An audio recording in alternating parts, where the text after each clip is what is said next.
Where's the United Kingdom? Where's our friend? Come here. Is everything going good? Very good. It's very nice that you're here.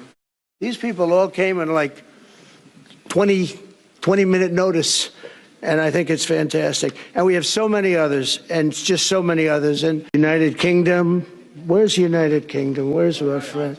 Come here. Is everything going good? Very good. It's very nice that you're here. These people all came in like 20-minute notice, and I think it's fantastic. And we have so many others, and just so many others. And we have a young woman who's, I'm not allowed to say it because usually it's the end of your political career if you say it. She's a beautiful young woman. Now, if you use the word beautiful in the United States about a woman, that's the end of your political career, but I'll take my chances. Where is she? There she is. You don't mind being called beautiful, right? Because you are. Thank you very much for coming. We appreciate it. This is my video update on this Tuesday afternoon, October the 14th, coming to you from Armenia. Let's talk about some news. And let's start things off with U.S. President Trump in the Middle East, where he was in Israel. That was his first stop. As he was in the Middle East for the release of the hostages, and then he spoke to the Israeli parliament, the Knesset, for about an hour, and this was very much his peace through strength speech. Trump was the president that was strong enough to get peace in the Middle East. That was pretty much what his speech was about in front of the Israeli parliament. And he talked about how he was the president that looked after Israel. He was the president that was able to get a peace deal in the region, and he did what Obama and Biden were unable to do. He really went after Obama and Biden during his speech, saying that they did not look after Israel. They were unable to get any kind of peace in the Middle East, and the Obama administration was responsible for the disastrous, according to Trump, JCPOA deal with Iran. And he also talked about Hillary Clinton as well, which was interesting. He said that everyone thought I was going to be brutal. I remember Hillary Clinton during a debate. Look at him. He's going to go to war with everybody. And actually, she said, he's got a personality. It's all about war. No, and my personality actually is all about stopping wars. And it seems to work. But when you settle 8 wars in 8 months, that means you don't like war. So Trump, speaking in front of the Israeli parliament, talking about how he is the peace through strength president, 8 wars in 8 months. That is what he has accomplished. Stopping 8 wars in 8 months is what he has accomplished. He also made 2 interesting statements during his speech, which have a lot of people talking. One part of his speech was where he talked about Miriam Adelson, and this is coming from the Times of Israel, hailing Adelson and her $60 billion in the bank. Trump quips that she likes Israel more than the United States. And Thomas Massie, he posted on X, Trump asked dual citizen Miriam Adelson, a billionaire, running nasty ads against me in Kentucky, what do you love more, the United States or Israel? She refused to answer him. He says that might mean she loves Israel more. This isn't AI, it's real video. And Thomas Massie included the part of Trump's speech where he mentions Miriam Adelson in that X post. And then Trump, he talked about pardoning Netanyahu. That was an interesting part to his speech, where he basically told the president of Israel and addressed the parliament by saying that it's time to pardon Netanyahu for for the corruption charges, the corruption case against him that is still ongoing, connected to cigars and champagne and gifts like that. And Trump even mentioned the cigars and champagne. He said it's time to pardon Netanyahu. He said he's a great leader, a great wartime leader, is what Trump said. And come on, we're going to go after Netanyahu for cigars and champagne. That's pretty much what Trump said as he called on the Israeli parliament and the Israeli president, specifically to pardon Benjamin Netanyahu. From Politico, cigars and champagne, poofed. Trump calls to pardon Netanyahu stuns Israel. U.S. president wades into domestic Israeli politics from his bully pulpit in the Knesset. And then Trump went to Egypt. And before I talk about Trump going to Egypt, I think now is a good time to like this video. Like this video and subscribe to this channel. Liking this video helps out this channel a whole lot with the YouTube algorithms and out there in the distance from the Cascades here in Yerevan. Yes, I walked up all of these stairs so I can begin my video from way up high here in Yerevan. That is Mount Ararat, right? Everyone from Armenia, from Yerevan, is that correct? Is that the famous Mount Ararat of Noah's Ark fame? I believe it is. And what a beautiful view here in Armenia. An amazing city, an absolutely amazing, beautiful city. So let's talk about Trump's trip to Egypt, his Middle East peace summit. That is what his trip to Egypt was all about. And on this leg of his Middle East tour, Trump he signed the ceasefire deal. The United States, Turkey, Qatar, and Egypt, they all took part in the ceremony to sign his Middle East peace ceasefire deal. Hamas and Israel were not at this event, and they did not sign this agreement because this agreement is about the ceasefire guarantors and the mediators signing this document. Basically, the four countries that I just mentioned: United States, Turkey, Egypt, and Qatar. They have signed on to commit to mediating and guaranteeing the ceasefire deal, the 20-point peace plan that Trump, as well as countries in the region, helped put together and help broker.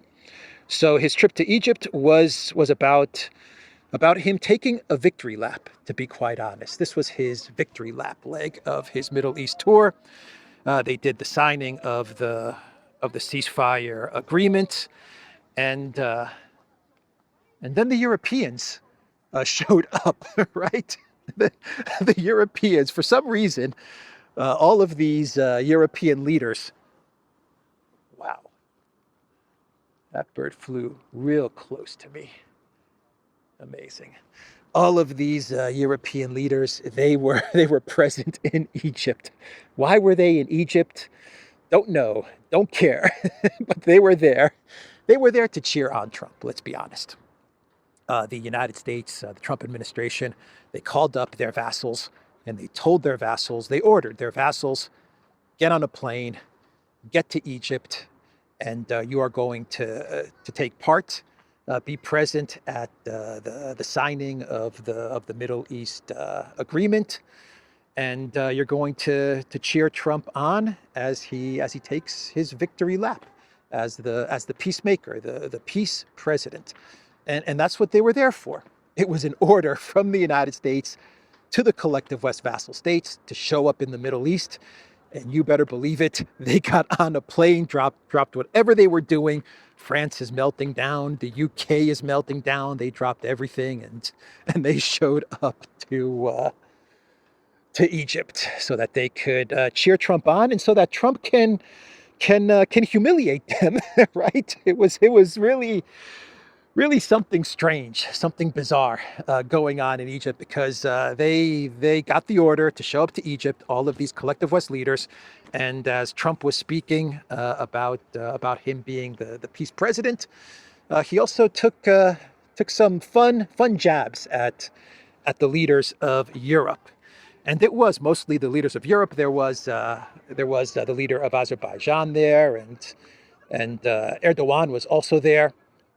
But Trump, he liked to make fun of the leaders of Europe. Good fun at the leaders of Europe, right? And man, was it bizarre? Some of the speeches that we heard yesterday in Egypt. One of the best parts of Trump's speech. Two really interesting, funny parts from Trump's speech in Egypt was when he said, "Where is the leader of the UK? Where is the Prime Minister of the UK, Keir Starmer?" And Keir Starmer was right behind him. And Keir Starmer says, "I'm right behind you." Oh man, that was funny. Where is the leader of the UK?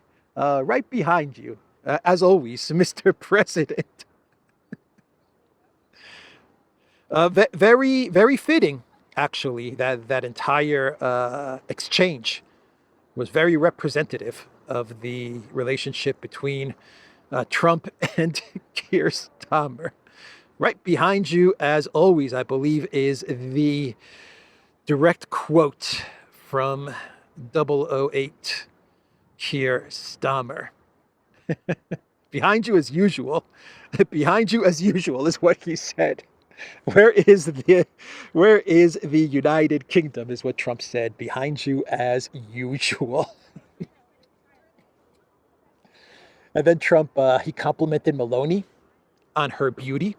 That was interesting. He said in the United States or in politics, you shouldn't really compliment women on their beauty. It could end your career in politics, he said. But Giorgia Meloni was also standing right behind him, and then he turned to Giorgia Meloni and he said, "It's okay if I call you beautiful, right?" And Meloni was like, "Yeah, you can call me beautiful." Everyone was calling Giorgia Meloni beautiful. Erdogan, he called her beautiful. Erdogan said, "You are beautiful, Giorgia Meloni, but you have to stop smoking," is what Erdogan said. Macron was also there, and Macron said, "Yeah, she's not gonna stop smoking." And then Meloni said, "If I stop smoking, I'm gonna kill someone or beat up someone," or something like that. But yeah, everyone was complimenting Giorgia Meloni on her beauty.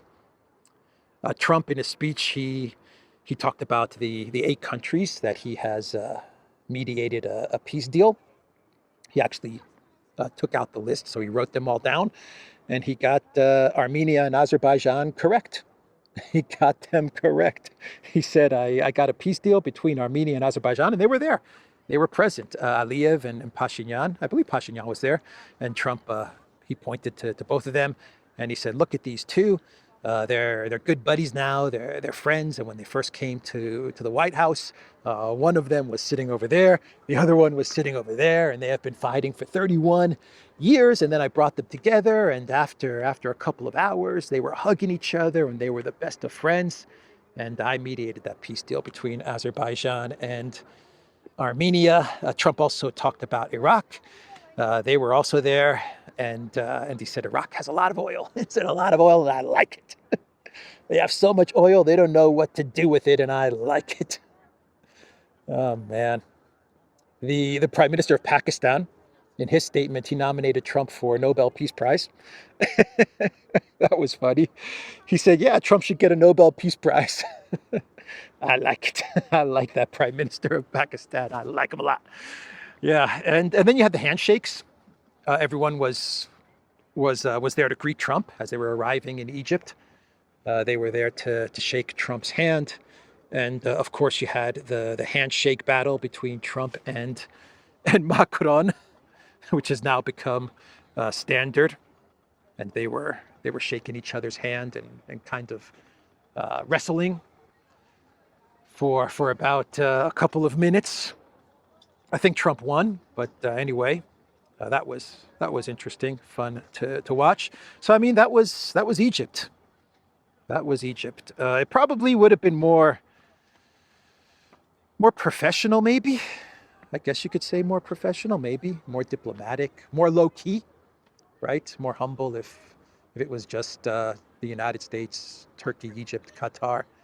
They signed the agreement as mediators and guarantors. They said some words about the next steps in trying to get the 20-point peace plan completed, which is going to be extremely, extremely difficult. But anyway, we all know that it's going to be extremely difficult. But yeah, they could have just made some statements, and that would have been it. But this was a big victory lap production from the Trump White House. And as I said earlier, they made sure that all of the collective West vassals were there in attendance to applaud U.S. President Trump. Even the Greek Prime Minister Mitsotakis was there. What was Mitsotakis doing at this event, man? Oh boy. Anyway, so that was Egypt, and Lavrov and Medvedev. They actually commented on the peace deal and the events that took place in Egypt yesterday. Lavrov, he said that right now the deal is the best that we have at the moment. The deal that Trump put together, it is the best deal that we have at the moment. But Lavrov also said that it does not address the root causes. So that is what Lavrov said. Let me see if I have a statement here from Lavrov. Palestinian issue isn't resolved, according to Lavrov. Speaking about Trump's plan with the Arab media on Monday, Lavrov said that Russia has repeatedly assessed it as the best thing on the negotiating table at the moment. It is essential to stop the bloodshed as soon as possible and resolve the grave humanitarian problems in Gaza, he said. However, the minister noted that, of course, the Palestinian issue is not resolved by this. So that was Lavrov's statement to Arab media. And Medvedev, he posted on X, releasing Israel hostages and Palestinian prisoners is a good thing, of course, but it won't solve anything until a full-fledged Palestinian state is established in line with the well-known UN resolutions. Nothing will change. The war will continue. Everyone understands this. So both Russian officials, they note that the root causes of the problem have not been resolved, which is a correct assessment. Lavrov takes a more positive view of the deal, saying that it is the best deal that we have on the table, that the world has on the table.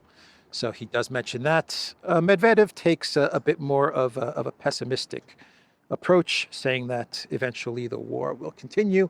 I think it's in line with both of their characters, Lavrov and Medvedev, the statements that they made. By the way, Lavrov, he was asked about the rumors that Assad, who lives in Moscow with his family, that he was poisoned. I believe these rumors were started by the Syrian Observatory for Human Rights. I believe it's what this organization is called. It's really one guy. It's one guy in his apartment in the UK who runs this organization for Syrian human rights that the UK media, that the UK intel agencies, they quote him all the time, and they run with whatever stories or rumors he puts out there. So from my understanding of things, he put out a rumor a couple of weeks ago that Assad was poisoned in Moscow and he was on his deathbed, and eventually he recovered and he was released from a Moscow hospital.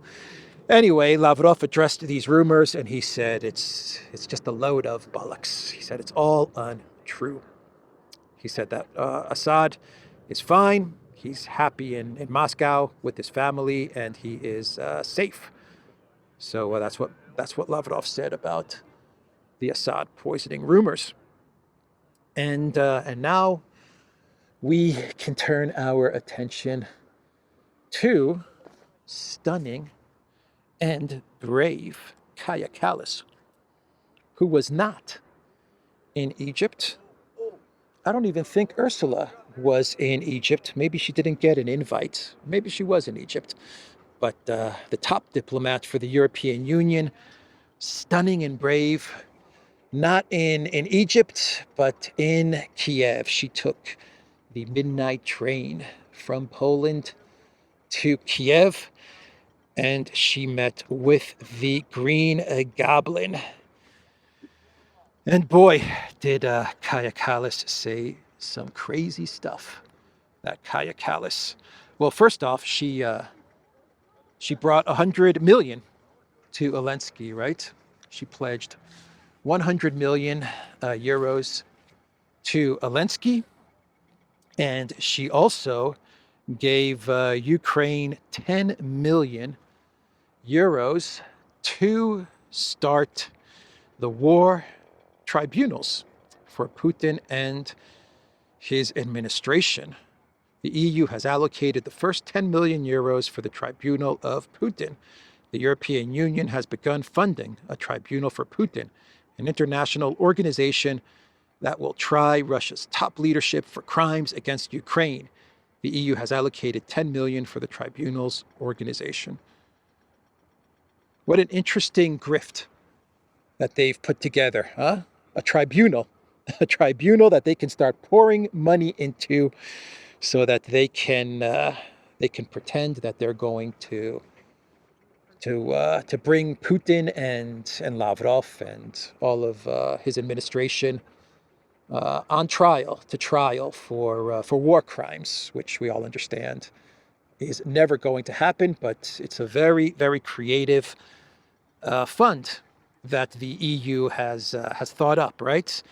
A tribunal that sounds really good. It's going to play really well with European citizens that support Project Ukraine and that have a hatred for Putin and for Russia. And so it'll be really easy to pour a whole bunch of money into this tribunal, a very creative fund from Kallas and Ursula. Huh? And Kaya Kallas, she brought 100 million.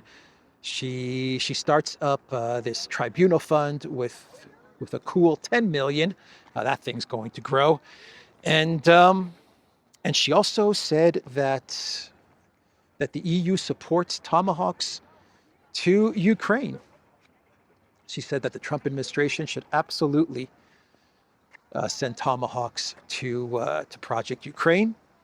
So she said that as well. And then she made an interesting speech, a bizarre speech, where she claimed that the momentum in the conflict has now shifted away from Russia, and it is now with Ukraine. And we're talking about the military situation as well as the economic situation.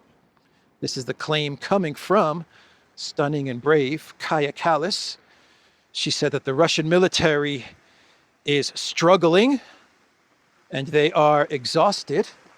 And she also claims that the Russian economy has been severely weakened from the sanctions. Just a couple of more sanctions, one more push, and the Russian economy will crumble. And with the Russian economy, so goes the Putin administration, according to Kaya Kallas. All the momentum is now with Ukraine, and they are very close to accomplishing the regime change of Putin, the fall of his administration, the disintegration of the Russian Federation. All that is needed is more money, more sanctions, and according to Kaya Kallas, the Tomahawk wonder weapon. So there is going to be a meeting on Friday, October the 17th, between Zelensky and Trump. This has now been confirmed. Trump was asked about the rumors that Zelensky was going to be flying to DC to meet with him so that they can discuss the details of Tomahawk long-range missiles to Kiev. And Trump said, "Yeah, I think I am going to be meeting with Zelensky." So a kind of confirmation from Trump. He did not get into any details of what they're going to talk about, what the agenda or the itinerary is. And he did not mention anything about Tomahawks, but we understand that Zelensky is going to DC so that they can discuss further the issue of Tomahawk missiles to Kiev. Zelensky has spoken to Trump twice this week on the phone, and now he is traveling to DC. Trump, he's trying to bluff his way out of Tomahawks, right? He's trying to bluff his way out of the whole Tomahawk thing. But as I said in my video update yesterday, when he puts out posts like or statements like the one that he made yesterday about speaking to Putin on the phone and telling Putin to settle the war, or else he's going to send Tomahawk missiles to Ukraine, which was very much a dangerous type of ultimatum / bluff from Trump. When he puts out these types of statements, he thinks he's playing chess or poker. But Ukraine and the Europeans, they're going to latch on to Trump's statements, and they're going to see it as an opening to further escalate and to apply enough pressure onto Trump, pressure that will work, place it onto Trump, and eventually he will cave in to the demands of the Europeans, of the neocons, of Zelensky, and he will give over long-range missiles. I don't know if it'll be the Tomahawks or something else, or he'll greenlight the Taurus missiles, but the one common thread that we have seen play out throughout the entire conflict in Ukraine, well, two common threads, I would say. One is that whatever weapons Zelensky asks for, whether it's from Biden, whether it was from Biden or whether it's from Trump, eventually, with enough pressure, with enough maneuvering, he gets those weapons. And also that when it comes to Russia's red lines, Tomahawk long-range missiles being one of them, Russia doesn't really have any red lines. So I think those are two common threads that we've seen play out throughout the conflict. So anyway, that meeting is going to take place in DC this Friday. So what is happening on the front lines? Well, on the front lines in Ukraine, I guess you can sum it up with one word, the situation on the front lines, and that is cauldrons.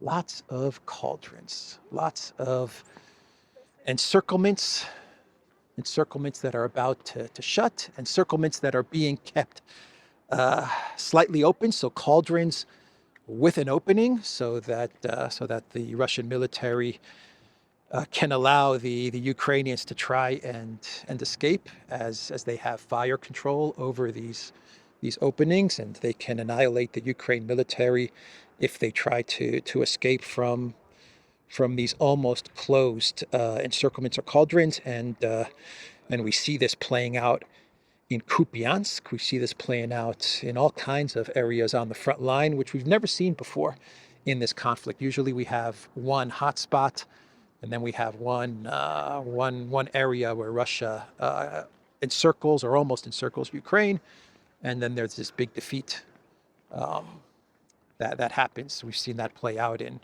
Bakhmut, Avdiivka, Kursk. That's usually how things have gone over the 4 years. But now we have a unique situation where we have a lot of encirclements or close to encirclements in 6 or 7 parts of the front line. Kupiansk is one area to keep an eye on, and of course Pokrovsk. Pokrovsk is the big one. That is the big one where Russia, if you look at a map, where Russia pretty much has the Ukraine military in an encirclement with one area where they can try to escape or try to retreat. But as you can see from the map, the Russian military will be able to annihilate any forces that do try to escape from this cauldron or almost shut cauldron. Let me read you a post from the excellent armchair warlord who says, while the Ukrainians were promoting fantasy encirclements elsewhere, the Russians closed the largest one of the war thus far to date, that of the twin cities of Pokrovsk and Mirnograd. Tens of thousands of Ukrainian troops, kept in position far too long, are now in the kettle.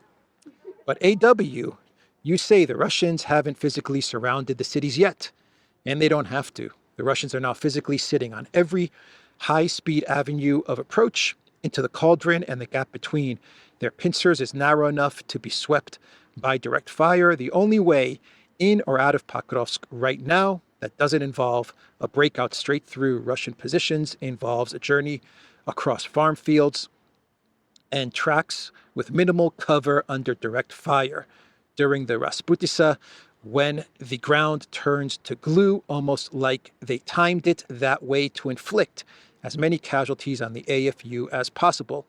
This is going to put Avdiivka and Mariupol to shame. Pokrovsk has been the AFU main effort for the last year, a key city in the western Donbass. It and its sister city of Mirnograd was and remains packed with troops in an effort to keep the Russians from seizing it. Multiple brigades that are now cut off and staring disaster in the face. So a bit of a long post on X from Armchair Warlord, but I thought it was worth reading because I think he describes the catastrophic situation for the Ukraine military very well in this post. So shall we talk about Nord Stream, a Nord Stream update? And this is courtesy of the Financial Times, where they interviewed a top security official in Poland, I believe the top security official in Poland, interviewed by the Financial Times. And what he said is that Germany should call off their investigation into Nord Stream because finding out who blew up Nord Stream, according to this top security official in Poland, plays into Russia's interests. What is happening in Poland, man? Something is up. Something is up. You had Sikorsky talking about how Vladimir Z, the guy that allegedly was on the Andromeda yacht, and part of Gilligan and his crew that blew up the Nord Stream pipeline, how he should not be extradited to Germany. The Polish authorities allegedly have Vladimir Z, and he should not go to Germany because even though he blew up the Nord Stream pipeline, according to Sikorsky, that doesn't warrant extradition. And then you had the post from Donald Tusk from about a week ago, where he said that that blowing up Nord Stream was not a bad thing. Building Nord Stream was a bad thing, but blowing it up was not a bad thing. And now you have this statement from this top official in Poland begging Germany to call off the investigation. Something is going on, man. What is Poland trying to signal? What are they trying to say here? They really do not want a Nord Stream investigation. They do not want any type of trial or information on Nord Stream coming out. They don't want anything about Nord Stream surfacing. They just want to bury the entire Nord Stream pipeline sabotage affair. And it is very, very bizarre and very suspicious. If I had to take a guess, and this is just a guess, I would say that Poland is trying to cover up for someone, right? They're trying to cover up for someone. Who would Poland be trying to cover up for when it comes to Nord Stream? Amazing. So the Financial Times, in their article with the title, Poland Demands Germany Stop Nord Stream Attack Prosecutions, the Financial Times, they interview Sławomir Sedchevich, who leads Poland's National Security Bureau and is a key advisor to President Nawrocki. And he told the Financial Times in an interview that Germany should not continue the prosecutions if it wanted to align Russia policy with Poland and other NATO allies. Stop your investigation, Germany, because it benefits Russia. As if Germany was really investigating Nord Stream seriously, right? They were half-assing the investigation into Nord Stream, Germany. They weren't even taking it seriously. But even the not serious investigation from Germany into Nord Stream, for some weird reason, it's freaking out the Polish political class. Why is this freaking out the Polish political class? The Financial Times, in their interview, they have this security official saying, from our point of view, this investigation doesn't make sense, not only in terms of the interests of Poland, but also the whole NATO alliance.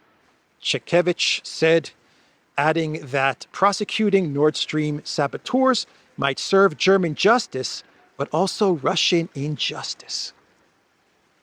Something very bizarre is going on in Poland with regards to Nord Stream. The political class in Poland is hiding something. That's my guess.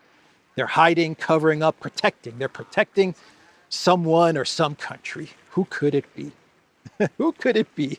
I wonder who. I wonder who or what country they're covering up for. That's just my guess. That is just my guess.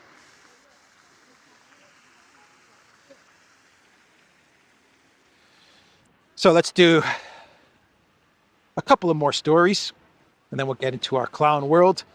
We are getting reports that the Pentagon is stocking up on rare earth elements, minerals, and magnets, and all of these things. So they're stocking up in anticipation of the trade war, of an escalating trade war with China. So they're going around the world trying to snap up as much rare earth as they can in order to keep the weapons going. That's their number one priority, right? To keep the weapons production going. Nothing is more important to the United States than keeping the MIC happy and in business. And we also have the news that Maduro, he is closing down the embassy, the Venezuelan embassy in Norway, because of the Nobel Peace Prize, right?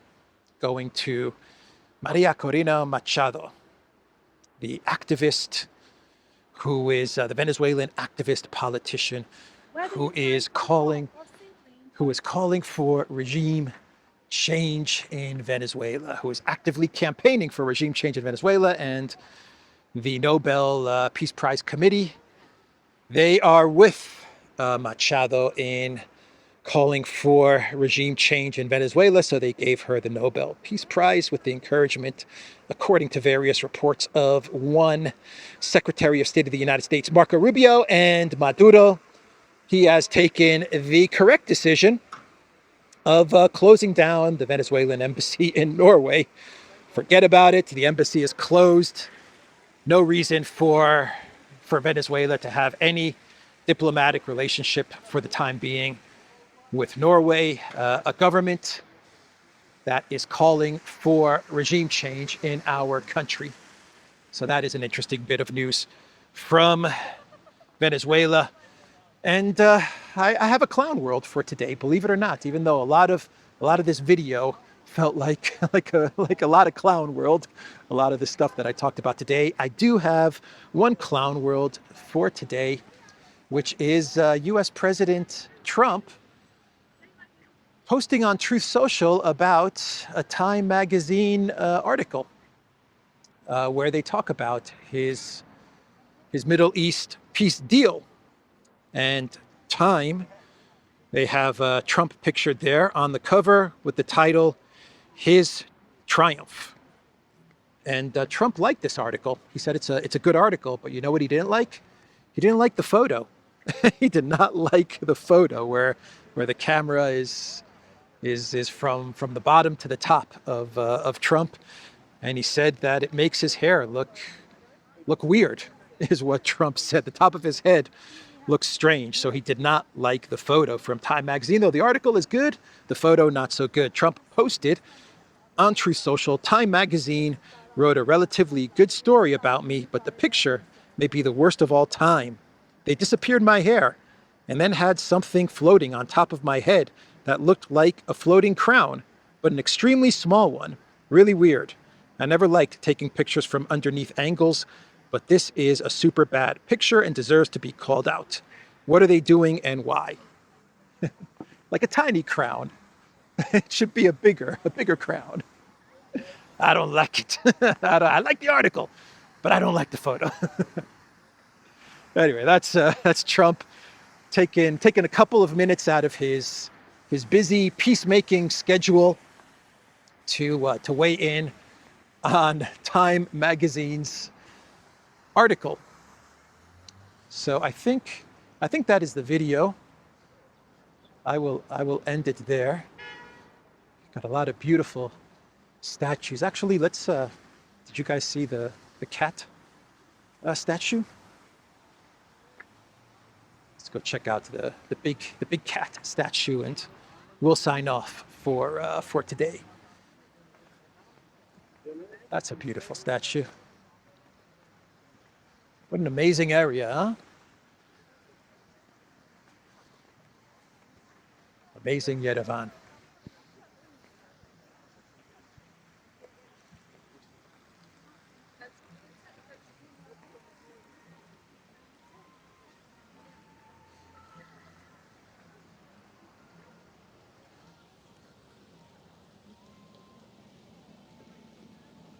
Forbidden to touch the artwork, etc. But trying to figure out what is this art. Fernando Botero from Colombia. The gato, el gato. Fernando Botero. Beautiful.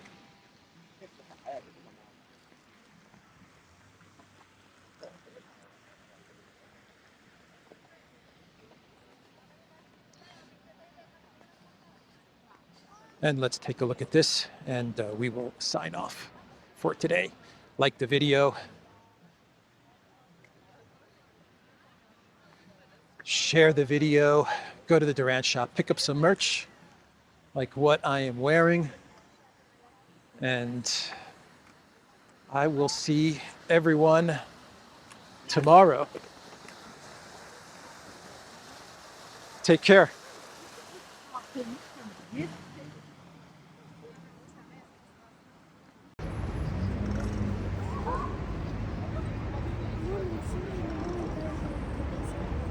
Après, les grosses magazines, le moment de l'Israël,